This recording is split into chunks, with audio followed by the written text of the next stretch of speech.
Hello students, welcome to Onboard Digital Classes. Before I start today's class, I just want to take this opportunity to wish all the teachers a very happy Teachers Day, and also would like to thank all my teachers who have been a part and parcel of my life. Because as we all know, the job of a teacher is not only to share information or his knowledge or wisdom in fact, but also to awaken the curiosity and nurture the dreams of our students. So thank you very much. And on behalf of Onboard Digital Class, I wish all my students a great successful career. Why? Because as we all know, a teacher is known by his students. So I just want to wish all my students a very good luck for your future endeavors. So with this, let's begin today's class. And the topic of today's class is not meta ethics but media ethics. Okay, this is media ethics. हुनु त media ethics बहुतै छोटो chapter छ. It's a very small chapter, but at the same time it's very important. All right, so let's start without wasting much time. छोटो छ, एकछिनमै सकिहाल्छौँ. Okay, examples is very important. So example मा चाहिँ अलिकति ध्यान दिनुपर्छ. All right, the fundamental objective of a journalist के हो? Media ethics भनेको के हो? आजकल जुन चाहिँ हाम्रो सोशल मिडियामा देख्दैछौँ हामीले, हैन, the kind of atrocities which is coming on, the negativity every time, fake news. So त्यो चाहिँ हुनु हुँदैन. Okay, so in media ethics we'll be learning about all those things. All right, the fundamental objectives of journalism is to serve the people with news. ठीक छ, उसको fundamental objective के हो? News, मान्छेलाई news दिनु, बस उसको perspective भन्नु हैन. Correct? Perspective. Teachers को पनि त्यही हो. Like for example, I may not be of a view of certain political ideology, right? I may not subscribe to their political ideology, but if there is something which is coming up in the news, it's my responsibility to share. Correct? Irrespective of how I believe or whether I believe or not, same thing goes with what? Same thing goes with the news. All right? So the fundamental objective of journalism is to serve the people with news, views. Okay, the news like देखाउनु त पर्यो, right? Media ma, okay? Comments and information on matters of public interest. Again very important thing. Okay, कस्तो खालको चाहिँ हुनुपर्छ त भन्दाखेरि it has to be on matters of public interest. Public interest मा हुनुपर्छ, in a fair, accurate, unbiased. Again very important. आजकलको जुन चाहिँ environment छ त्यसमा unbiased हुनु बहुतै difficult छ. Correct?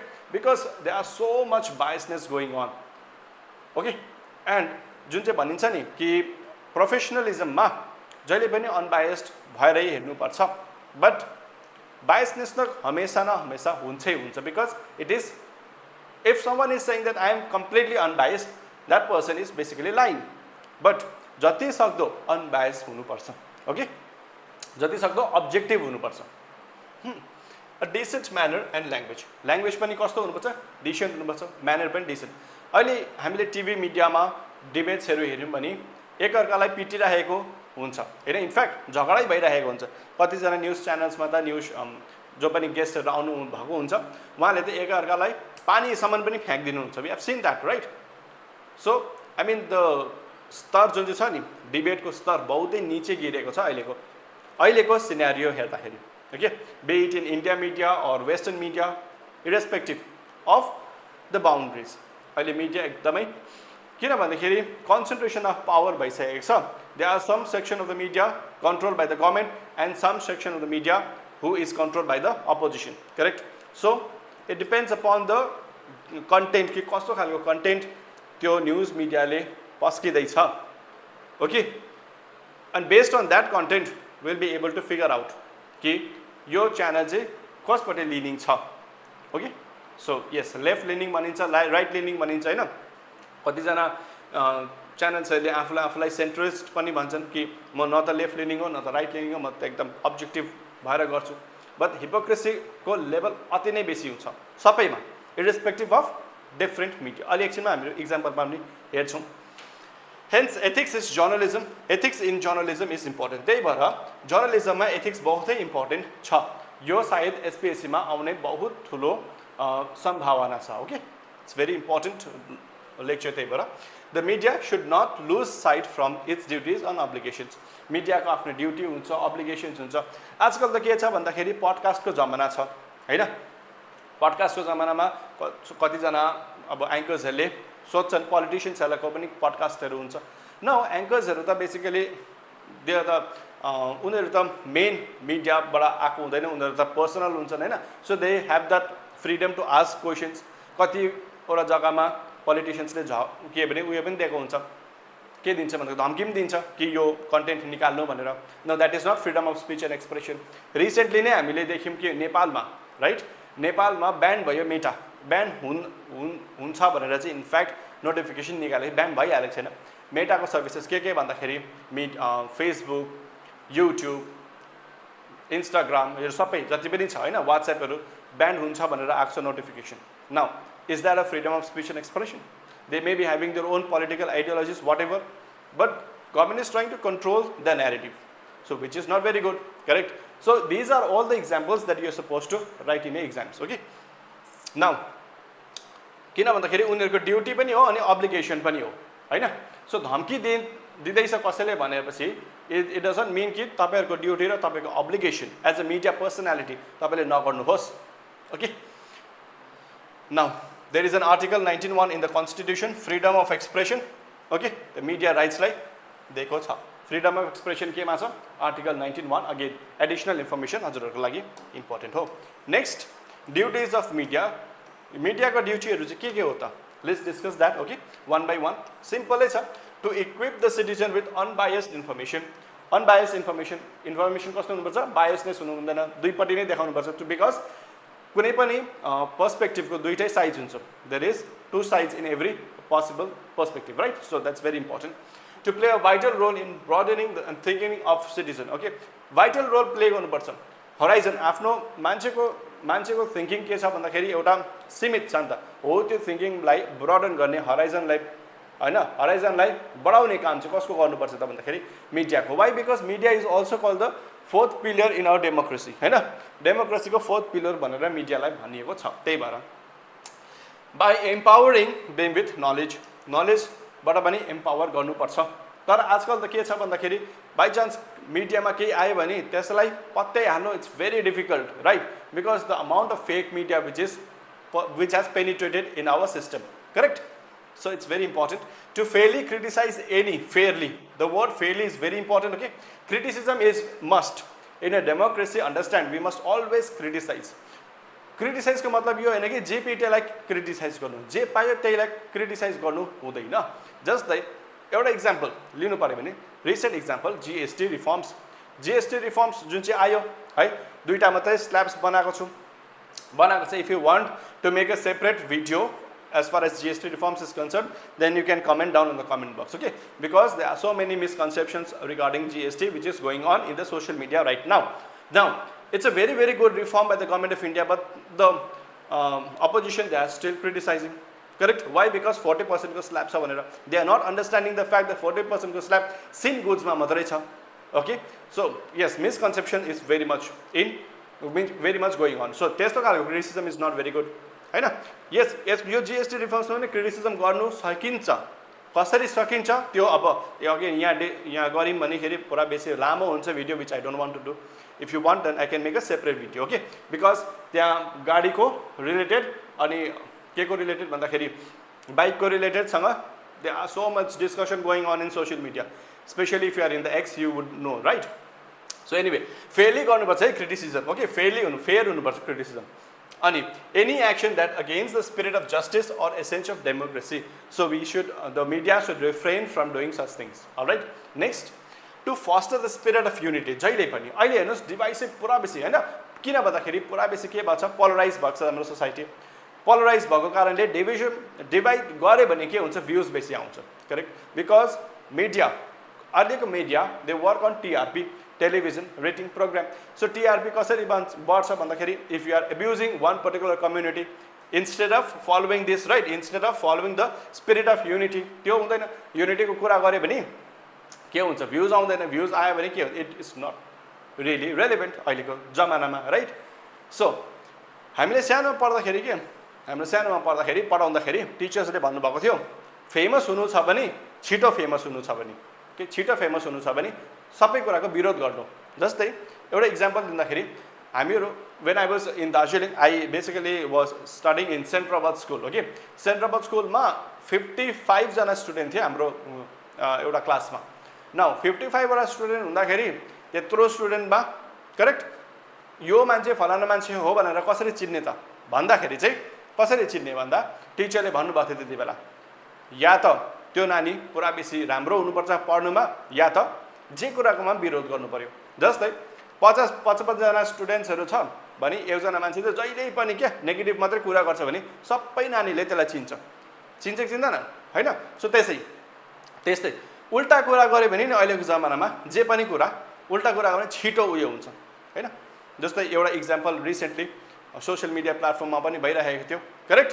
There was something going on in some part, I am not too sure about which part कि कुन चाहिँ पार्टमा भएको थियो. एउटा सानो नानीलाई हैन दुष्कर्म गर्यो अनि some person had gone to basically beat the people who are involve. त्यसको बाद पुरा बेसी कन्ट्रोभर्सी भइरहेको थियो in the social media right, specially in the Facebook. मैले देखेको थिएँ that person had again come in the social media and said clarification दिइरहेको थियो म सबै समाजको लागि यस्तो यस्तो गर्छु भनेर. अनि there was some another allegations from the other side. They were going that के अरे उतापट्टिको के अरे अर्को गाउँको मान्छे या त पल्लो ठाउँको मान्छेहरू यो गाउँमा आएर किन यस्तो गर्यो, he did not had any right हैन, कानुनलाई आफ्नो हातमा लिनुको लागि कुनै पनि राइट थिएन भनेर. So these are all the things allegations going on to and forth correct. So अघि त्यस्तो पनि छ हाम्रो समाजमै छ. ओके, युनिटीको कुरै छैन, विभाजन गर्नु मात्रै. So any brotherhood among the people, ब्रदरहुडको पनि आजकल त हामीले बहुतै कम्ती देखेको छौँ हैन. ब्रदरहुड पनि बहुतै कम्ती छ अहिले, spirit of brotherhood correct. And faith in the democracy and justice, डेमोक्रेसीमा फेथ हुनुपर्छ. ओके, अहिले डेमोक्रेसीमा फेथ छ तपाईँले आफै सोच्नुहोस् त के भनिरहेको छ भन्दाखेरि सबैजना इलेक्सन जो पनि गर्नुहुन्छ है अपोजिसनहरूले के भन्नुहुँदैछ, चोर भोट चोरको आरोप लगाउनु हुँदैछ करेक्ट. अब तपाईँलाई पनि थाहा छ मलाई पनि थाहा छ हामीले कसलाई भोट दिउँ. Okay, so that sentiments is not whatever they is saying, that sentiment is not basically going okay कस्तो भन्दाखेरि sentiments with the people. Okay, so people are not basically त्यही भएर चाहिँ बिहारमा पनि पुरा बेसी उनीहरूले गर्नु त गरिरहेका छन् आफ्नो propaganda. Okay, I did not want to use the word but that is what they are doing. Okay, propaganda त फैलिरहेका छन् but that is not very true. Why? Because I believe in our democracy, I know whom I have voted and I know कसको सरकार छ. So irrespective of them saying that okay vote चोरी भइरहेको छ भने that we are not going to believe that, are we correct. So these are all the things which is happening in today because nobody is believing in, nobody want to believe in election commission, nobody want to believe in Supreme Court, right? The opposition, in fact opposition don't want to believe. Is this what opposition is? Tell me. Opposition को काम यो हो कि सबैलाई abuse मात्रै गर्नु, सबै every time abuse गर्नु सबै कुरामा. So this is not what the proper opposition should be doing, right? Constructive criticism त छैन because unfortunately भारतमा अहिले यस्तो opposition छ which is very disheartening to see. Okay, anyway we will not go into that. To foster the spirit of unity and brotherhood, okay, install faith, democracy and justice. यो दुई पल्ट भएछ, never mind. Now ethical issues related to media के छ त भन्दाखेरि इश्यूजहरू के हुन्छ. फर्स्ट अफ अल मिडिया त कस्तो हुन्छ, पेड हुन्छ, हामीलाई थाहै छ हैन. सो पेड मिडिया यदि गभर्नमेन्टको छ भने, सपोज इक्जाम्पल दिउँ गभर्नमेन्टले यदि गभर्नमेन्टको च्यानल छ अरे एउटा, सो गभर्नमेन्टले केही पनि काम उल्टा गर्दैछ भने यो च्यानलले देखाउँछ गभर्नमेन्टको विरुद्धमा? नो, देखाउँदैन करेक्ट. जस्तै कुनै पनि एउटा बिग इन्डस्ट्रियल हाउसेसहरू छ उनीहरूले के किनेको छ भन्दाखेरि न्युज किनेको छ अरे. नाउ भोलिको दिनमा त्यो इन्डस्ट्रियल हाउसेसले केही पनि करप्सनहरू गर्यो भने यो मिडियाले देखाउँदैन करेक्ट. वाइ? बिकज मिडियाकोमा त आफ्नो फन्डिङ हुँदैन. सो फन्डिङ त लिएरै आउनुपर्छ. सो जहाँबाट उनीहरूले फन्डिङ पाउँछ उनीहरूको विरुद्धमा त उनीहरू कहिले पनि जाँदैन करेक्ट. सो भेरी एथिकल यति बेला के हुन्छ, इस्यु हुन्छ. अर्को मिडिया ट्रायल हामीले देखेको छौँ. Media every now and then okay के भनेको छ भन्दाखेरि लमा के भनिन्छ भन्दाखेरि कोही पनि मान्छे है क्रिमिनल हुँदैन जबसम्म भर्डिक्ट आउँदैन उसको अगेन्स्ट. तर अलिकति केही हुनु हुँदैन स्टार्ट भइहाल्छ मिडियामा ट्रायल कि यो मान्छे नै गलत हो भनेर correct. So which is also not very good. Why? Because कानुनको काम कानुनले गर्छ, मिडियाले गर्दैन correct. So that is also very ethical important. Yellow journalism भनेको के हो, सेन्सेसनलाइजेसन फैलाउनुको लागि. हेर्नु त breaking news every time, breaking news यस्तो भएर उस्तो भइरहेको हुन्छ, सेन्सेसनल हुनु चाहिँ केही पनि भएको होइन. Okay, so that is also very ethical. किनभने मान्छेलाई हार्ट एट्याक आउँछ नि. जस्तै फर इक्जाम्पल जस्तै 2000 रुपिसको जुन चाहिँ नोट ब्यान भएको थियो त्यति बेला के भनेको थियो हामीलाई थाहा छ, केहरू चिपहरू लगाएको छ अरे त्यो सबमा यो के गर्नु खोजेको बेसिकली मान्छेलाई मान्छेलाई के गर्नु खोजेको भन्दाखेरि बेसिकली उत्साह गर्नु खोजेको नि त बेसिकली हैन टिआरपी बढाउनुको लागि खोजेको okay so anyway leaning towards political parties यो त हामीले देखेकै छौं correct we can know that कुन चाहिँ च्यानल कुन चाहिँ पार्टीलाई सपोर्ट गर्दैछ ब्लाइन्ड फेथ स्टिङ अपरेशन्स हामीले देखेका छौं अगेन करप्सनलाई गराउनुको लागि त निकाल्नुको लागि त स्टिङ अपरेसन हामीले लेजिट पनि भन्न सकिन्छ तर मान्छेको पर्सनल लाइफमा पनि त्यसले स्टिङ अपरेसन मान्छे we have seen no sting operation गर्दाखेरि मान्छेको पर्सनल लाइफ पनि भाइलेट भइरहेको हुन्छ correct so again that is also an ethical dilemma misuse of social media त कति भइरहेको छ right social media is a very dangerous tool today okay because data is the new oil अन्तखेरि जस्तो खालको डेटा फिड हुन्छ त्यस्तो खालको एल्गोरिदम आउँछ and we no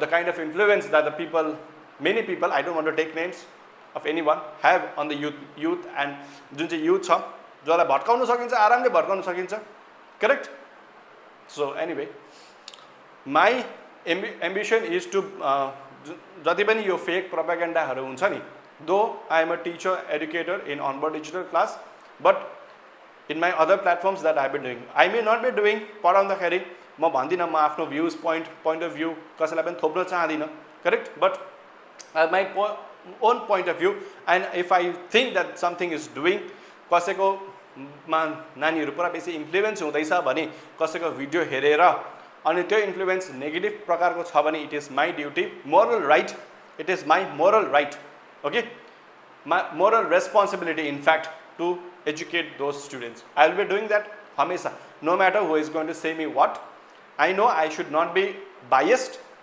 but if I see something which is going on, which is not against the nation, which is against the nation, which is against the democracy, I am going to raise my voice. Okay, it may not be in this platform, but through different platforms. So that is my moral, ethical values. Okay, which I have inculcated in myself. Both सानो देखिको गरेको, because I really do not believe in many things that the society has to offer, right? And especially those people who are always every time negativity matrai phailauncha bhane there is some kind of a propaganda behind it that is understandable, right? Next, take into personal life ma हामीले देखेको छौं every now and then especially celebrities ko naniharu I don't understand what is the relevance of those news also. I personally don't find any relevance of such news. नानीहरुको लाइफमा के भयो उले के खायो what is that even news, right? So but anyway what can we do? The duty of journalist is to tell the truth है यो एउटा कोटेसन छ very important नोम चम्स्की को the duty journalist को duty के हो भन्दाखेरि truth भन्नु journalism भनेको के हो you it means you go back to actual facts मा जानु back to look at the documents you discover what the record is you report in that way report कस्तो छ त्यसरीमै report गर्नु नोम चम्स्की को very important एउटा के हो भन्दाखेरि कोट हो नाउ यो नस्ल यो एउटा क्वेशन लिएर आएको छु यो क्वेशन घरमा बसेर ट्राई गर्नु होला ओके के भनेको छ भन्दाखेरि in today's deeply polarised world यति बेसी पोलराइज छ वर्ल्ड हैन अहिले so is it realistically possible for journalism to maintain true unbiased हैन is it realistically possible for journalism to remain truly unbiased यो क्वेशन छ ओके यो क्वेशनलाई एन्सर गर्ने कोसिस गर्नु होला मैले अघि नै भनिहालेँ ट्रुली अनबायस्ड हुनु इट्स नट पोसिबल बट जति सक्दो अब्जेक्टिभ हुनु चाहिँ पर्छ because if in today's world if anyone is saying that I am totally unbiased that means the person is god right so some kind of biasness हुन्छै हुन्छ no matter what correct but the correct thing to do is be objective look all the facts दुईटैको फ्याक्टहरू हेर्नु पर्यो दुईटैको perspective बुझ्नु पर्यो on based on your conscience based on the ethical values based on your moral values then you're supposed to take action. All right, so with this we have come to end of today's session. बहुत ही छोटो session थियो important session हो okay so I'll meet you in the next class. Thank you very much.